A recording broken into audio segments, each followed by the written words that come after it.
Welcome to A Fathered Home, a podcast from Faith and Flow, where heaven meets moms in the real world. I'm Marlies, and every week we spend just a few minutes together discovering practical, faith-filled encouragement to help you renew your mind, strengthen your heart, and walk a little closer with God. Let's dive right in.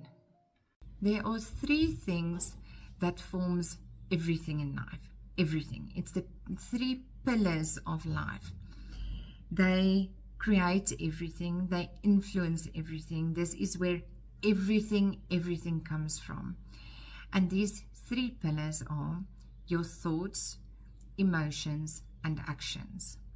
First of all, your thoughts. They create everything. Everything. We don't realize on what a scale your thoughts actually influence this world and how they create. If you just think about a mug, someone somewhere had the idea for a mug before the mug was created. The mouse thingy, just the mouse, the computers. Someone thought about it. It was a thought before it became into existence. So your thoughts create.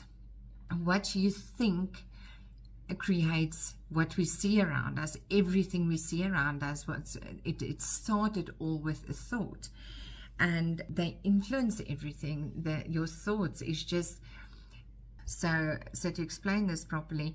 If there is a situation, let's say you get fired from your job, so that is a big thing. It's a horrible thing, and the first thing we think is, how am I going to get a new job?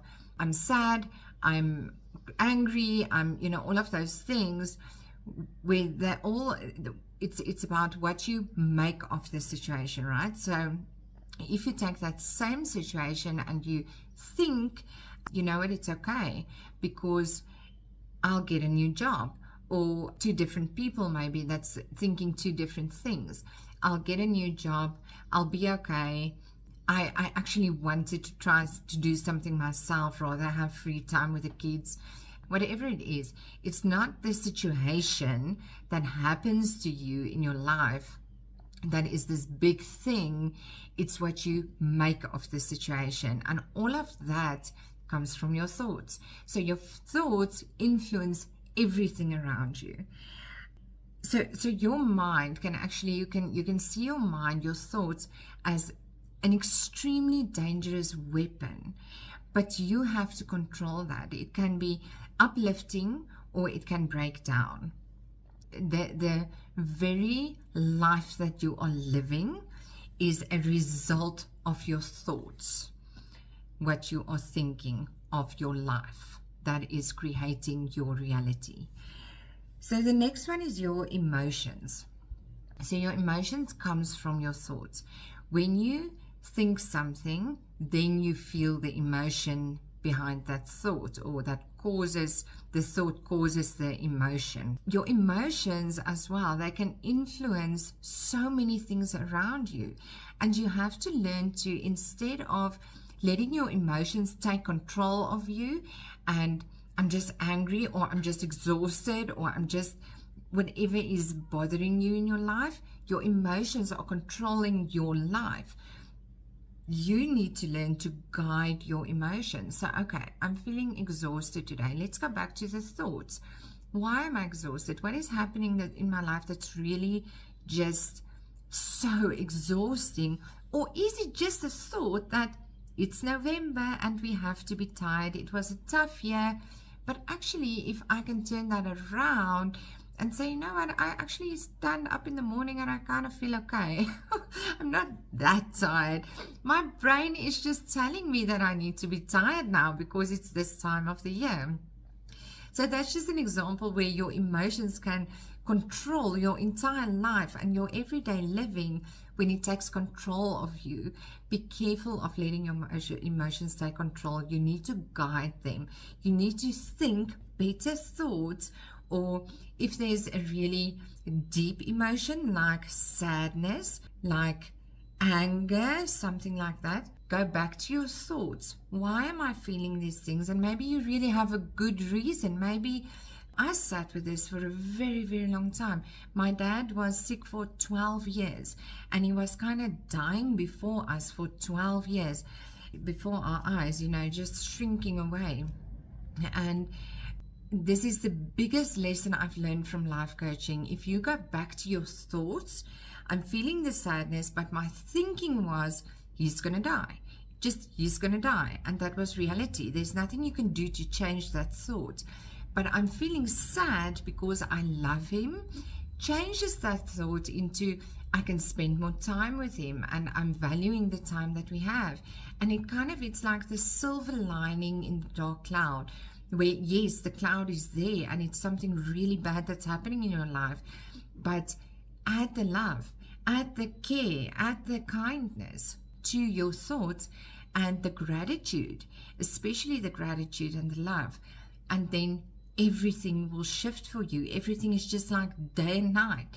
You don't concentrate on the sadness anymore, even though it's okay to feel that, and even though there's a very good reason for it to be there. If you rather focus on the gratitude and the love, that is what you're going to react on, and that is what you can feel then.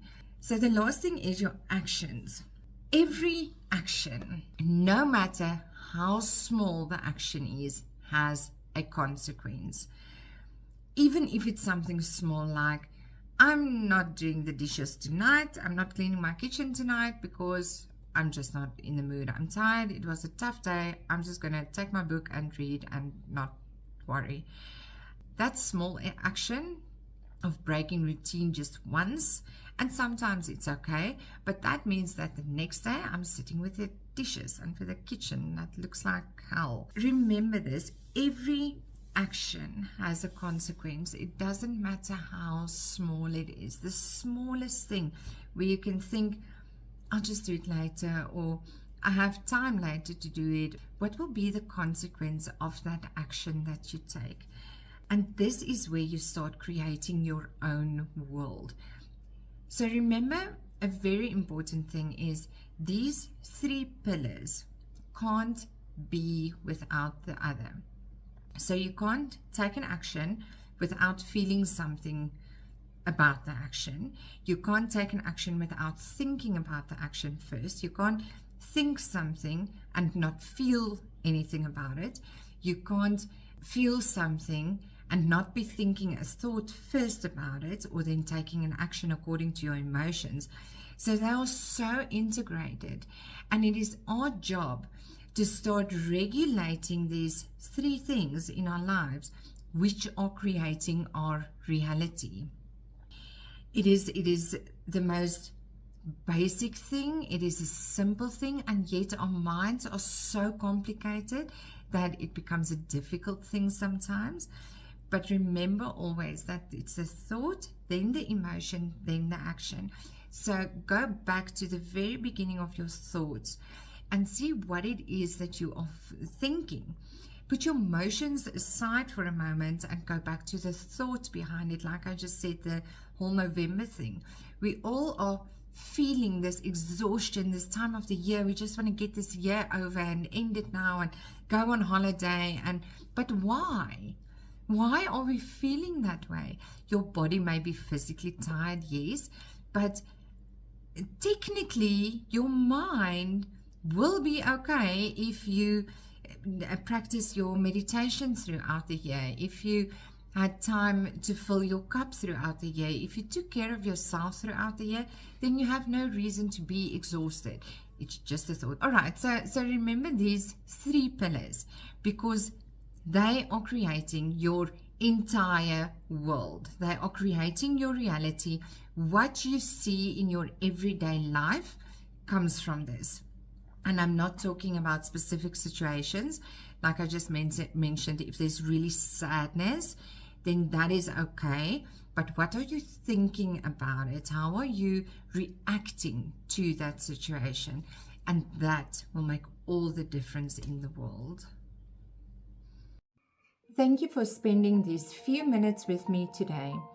If this episode encouraged you and you'd like to continue your journey, you'll find faith-filled journals, Bible studies, guided resources, and more at the Faith and Flow shop. And if you're a mom rebuilding after divorce and would like personal support, I'd love to invite you to book a free clarity session with me. You'll find all the links down below in the show notes.